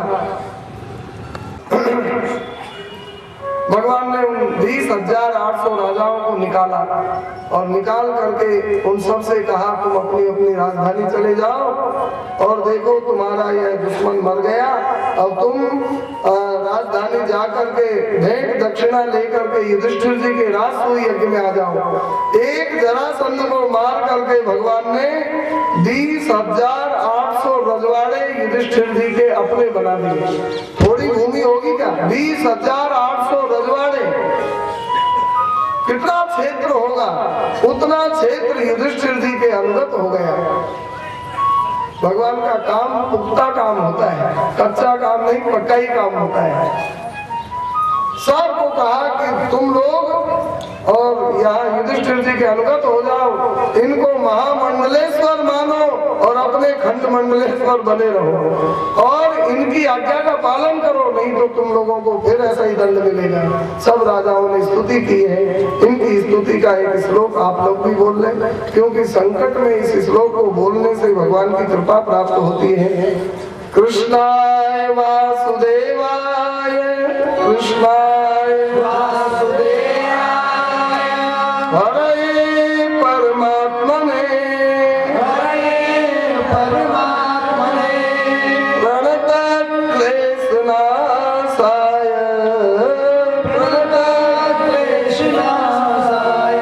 गोविंदाय नमो नमः, गोविंदाय नमो नमः।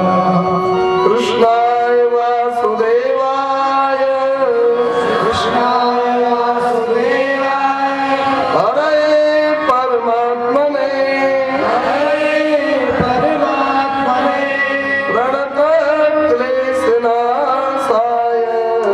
प्रणतक्लेशनाशाय, गोविंदाय नमो नमः, गोविंदाय नमो नमः।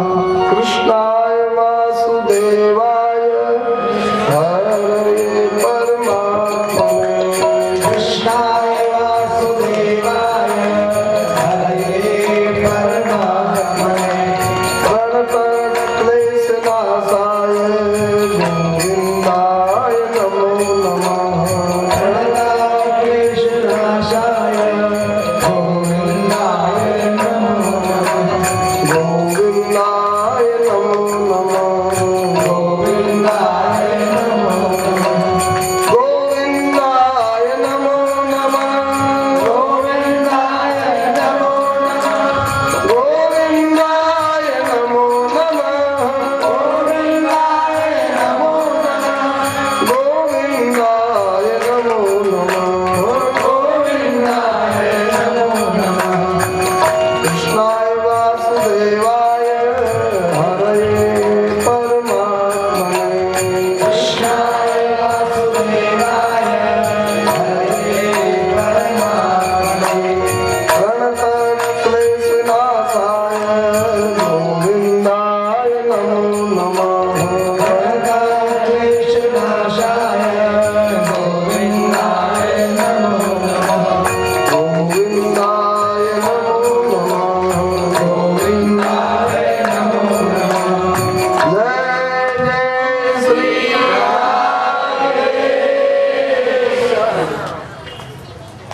इन राजाओं ने भगवान की स्तुति की और जरासंध का भी एहसान माना। क्यों?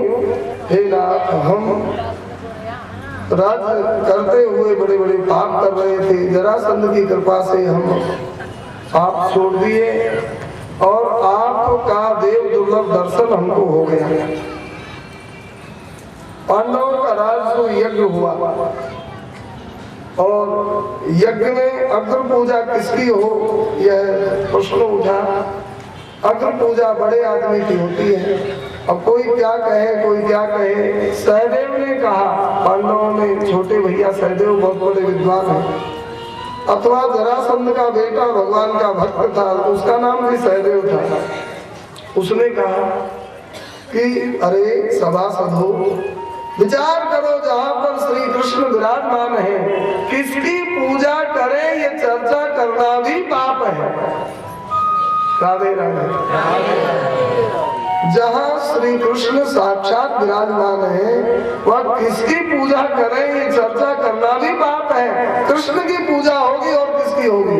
अब तो महाराज भीष्म और युधिष्ठिर सब बोले, बहुत सुंदर, बहुत सुंदर, ये ठीक कहता है, ये ठीक कहते हैं, हाँ कृष्ण की पूजा होगी। अब सबने समर्थन किया, लेकिन उसी सभा में जरेला बैठा था। जरेला समझते, जरेला एक गांव में भीड़ भाड़ थी। एक स्त्री ने पूछा, भाई भीड़ क्यों है? तो एक ने बताया, एक का पति मर गया, वो उसकी पत्नी सती होने वाली है, तो उसको कैसे जलेगी देखने के लिए लोग इकट्ठे हैं। उसने मत्था ठोका, हे भगवान। कैसे मत्था ठोक रही है? कहा कि ये एक बार जलेगी, इसको देखने के लिए इतने लोग इकट्ठे हैं और मैं रात दिन जलती रहती हूँ, हमको कोई देखता नहीं है।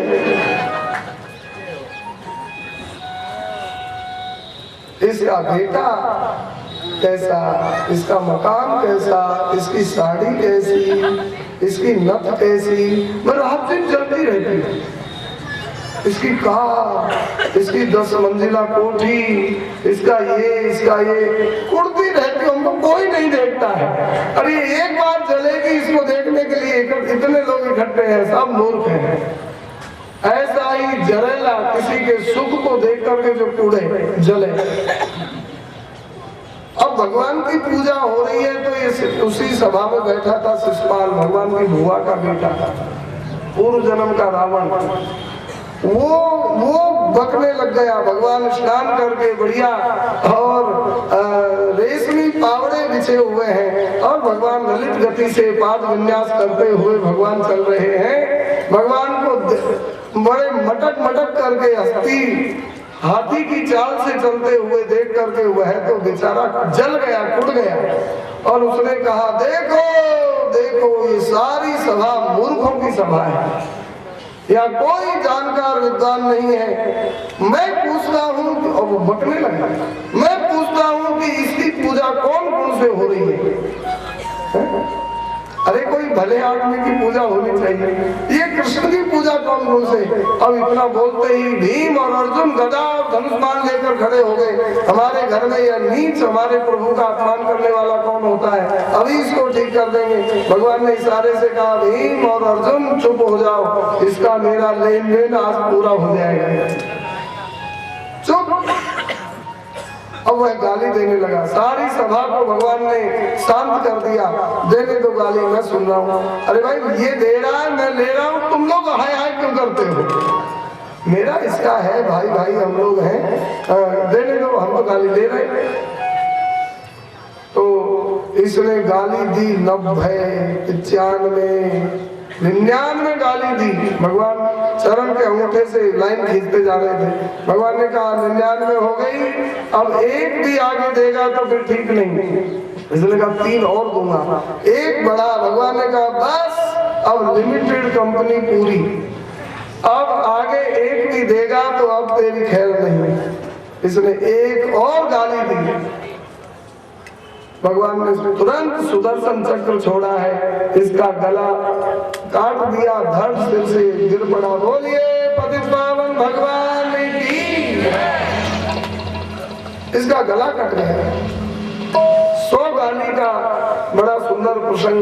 इनकी भुआ थी भगवान, इसकी माँ भगवान की भुआ। और यह जब पैदा हुआ था जरा शिशुपाल, तब इसके 4 भुजा और 3 आंख खाली।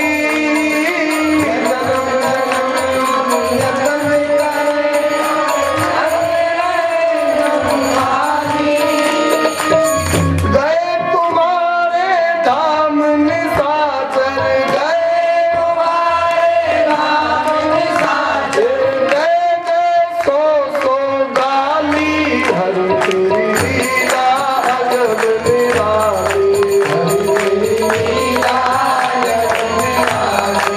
आ गए तुम्हारे धाम निशाचर, गए 100 गाली हर तेरी लीला अजब निराली, हर तेरी लीला अजब निराली, हर तेरी लीला अजब निराली।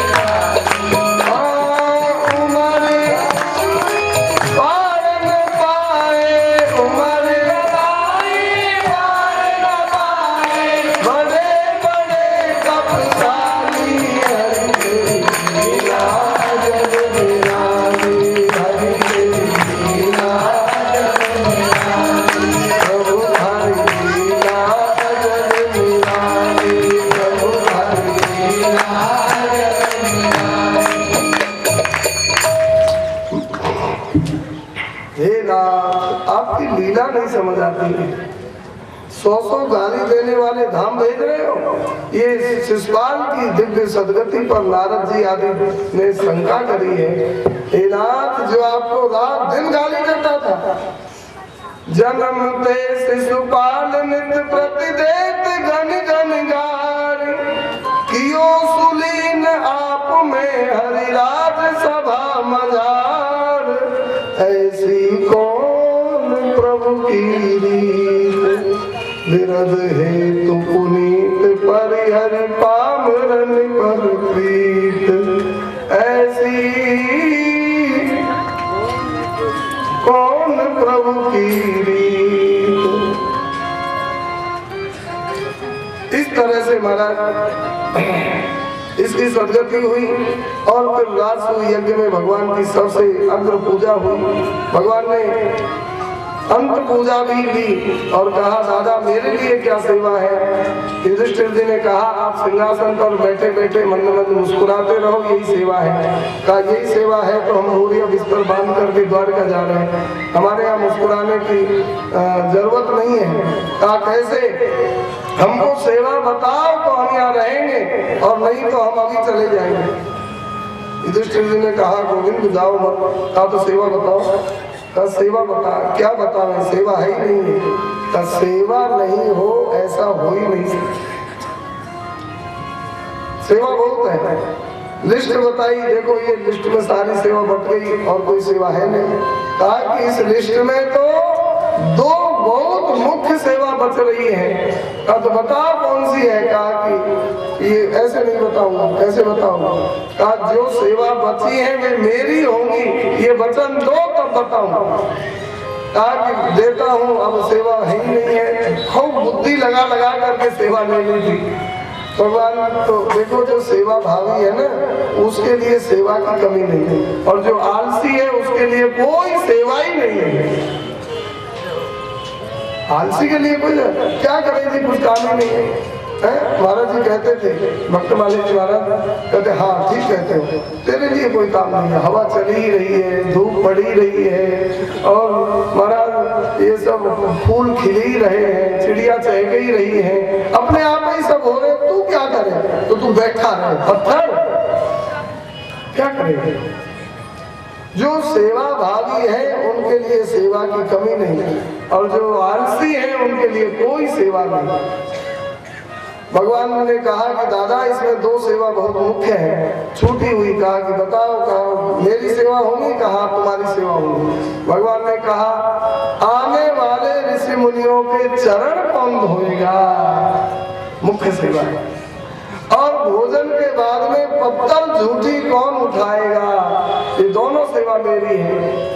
राजसूय जदुनाथ चरण धोए झूठ उठाई, पांडव विपत निवार दियो विष विषया पाई, कल विशेष परचो प्रगट आस्तिक भय के चित धरो, उत्कर्ष सुनत संतन को अचरज को जनि करो। भगवान ने राजसूय यज्ञ में और चरण धोकर के झूठ उठाई। भगवान जैसा भगवान ही है, दूसरा कोई है नहीं, हो नहीं सकता है।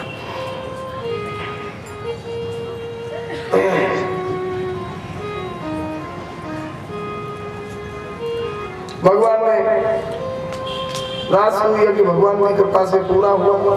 दुर्योधन, शकुनी, कर्ण ये सब भी आए थे यहाँ, और इन्होंने सोचा इस यज्ञ को बिगाड़ेंगे। इन लोगों ने पूरा जोर लगाया बिगाड़ने के लिए, लेकिन श्री कृष्ण जिनको बनाने वाले हैं कौन बिगाड़ सकता है?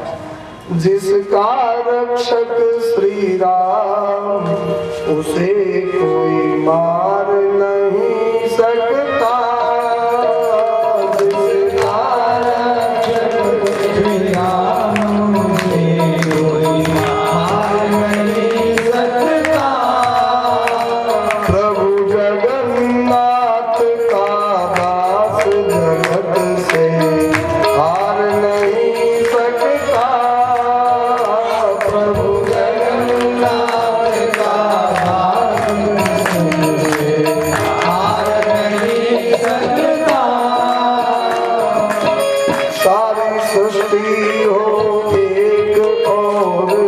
सारी ताकत अजमाने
बनाएंगे, कौन की ताकत उसको बिगाड़ दे।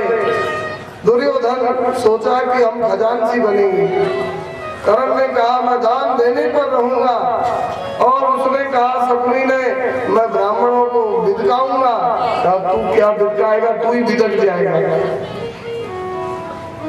दुर्योधन खजांची बन गया, कर्ण दानवीर है, दान देने में लग गया। पर एक चमत्कार ये हुआ, भगवान वास्तव में भगवान बहुत बड़े भक्तों के पक्षपाती हैं। दुष्टों के भाग्य को भगवान भक्तों को दे देते हैं, कभी कभी ऐसा होता है। दुर्योधन के हाथ में हथेली में चक्र का चिन्ह था, और उसका फल है कि दुर्योधन जितना लुटाएगा उसका खजाना उतना ही बढ़ता जाएगा। जितना लुटावे ताते बढ़त सवाई है। भगवान ने कहा तो क्या बनेगा, क्या सेवा लेगा, मैं खजांची बनूंगा। इसने इसलिए खजांची बनना स्वीकार किया कि हम अनाप शनाप लुटाएंगे, और जितना लुटाएंगे सारा खजाना खत्म हो जाएगा। ब्राह्मण आएंगे, कुछ लेने मिलेगा नहीं, साफ देकर पांडवों को नष्ट कर देंगे ब्राह्मण। भगवान ने कहा चल तो सही। पहुंचा और उसको खजांची बनाया। अब बता 100 मुहर कोई ब्राह्मण मांगता, दुर्योधन के यहाँ कर्ण के यहाँ जाकर के 1000 मुहर की पर्ची कटती, और दुर्योधन उसको जल्दी खत्म करना चाहता है खजाना को, 10,000 मुहर देता। अब 100 जिसने मांगी 10,000 मिली है तो जयकार बोलेगा किसकी? दे रहा है दुर्योधन, और जयकार युधिष्ठिर महाराज की, युधिष्ठिर महाराज की, युधिष्ठिर महाराज की जय जयकार होती। और भगवान स्वर को और बुझा देते, आकाश में गगनचुंबी बना देते, सारे ब्रह्मांड में युधिष्ठिर जी की जय जयकार हो गई। भगवान बना रहे हैं। अब दुर्योधन के कान में वह जयकार का शब्द खौलता तेल जैसा पड़ता। देखो देखो भाग्य की बात, दान दे रहा हूं मैं और जयकार बोल रही है युधिष्ठिर भी। वो बैठा है और खजाना खत्म नहीं होता है महाराज, जितनो लुटावे ताते बढ़त सवाई है। ये भगवान का स्वभाव है, गुण है दुर्योधन का, और लाभ हो रहा है पांडवों को। स्वामी राम सुखदास जी महाराज इस प्रसंग में एक दृष्टांत कहते थे। 2 बालक घर के बाहर रास्ते में खेल रहे थे। एक उसका अपना बालक था, एक पड़ोसी का बालक था। अब एक गेंद सामने दिखाई दी दोनों बालकों को, दोनों दौड़े। एक की मैया ने देखा कि मेरा बेटा पीछे रह गया, और पड़ोसी का बेटा आगे भागकर गेंद उठा लिया। अब वो उसकी माता ने देखा कि कोई देख तो नहीं रहा है, देखा इधर उधर कोई नहीं, दौड़ करके माता गई और पड़ोसी के छोरा के हाथ से गेंद लेकर अपने छोरा को देकर भाग गई भीतर घर में। और फिर जब वो छीनने लगा तो फिर हल्ला मचाकर बोली, है तू क्यों छीनता है, तुम दोनों खेल रहे थे, इसको मिली है, इसी की गेंद है, तू कैसे लेगा? मार करके उसको भगा दिया। बताओ कैसा व्यवहार है। ऐसा का ऐसा ही भगवान का भी व्यवहार है, जैसे वो माँ का व्यवहार है। ये संसार में नास्तिक आस्तिक दोनों खेल रहे हैं, और नास्तिक के भाग में कुछ सुख सुविधा हो तो भगवान मैया उससे छीन करके अपने भक्तों को दे देती है। बोलिए भक्त वत्सल भगवान की जय। दुर्योधन के भाग्य को भगवान लाभ पांडवों को दिला रहे हैं। श्री भगवान की बड़ी लीला, पांडवों की एक सभा थी बहुत बड़ी, और वह विचित्र सभा थी, मैं दानव के द्वारा बनाई हुई। और युधिष्ठिर जी ने कहा कि दुर्योधन भैया, युधिष्ठिर दुर्योधन नहीं कहते थे, सुयोधन कहते थे। दुर्योधन तो और लोग कहते हैं, युधिष्ठिर जी दुर्योधन को सुयोधन कहते थे। सुयोधन राजसु,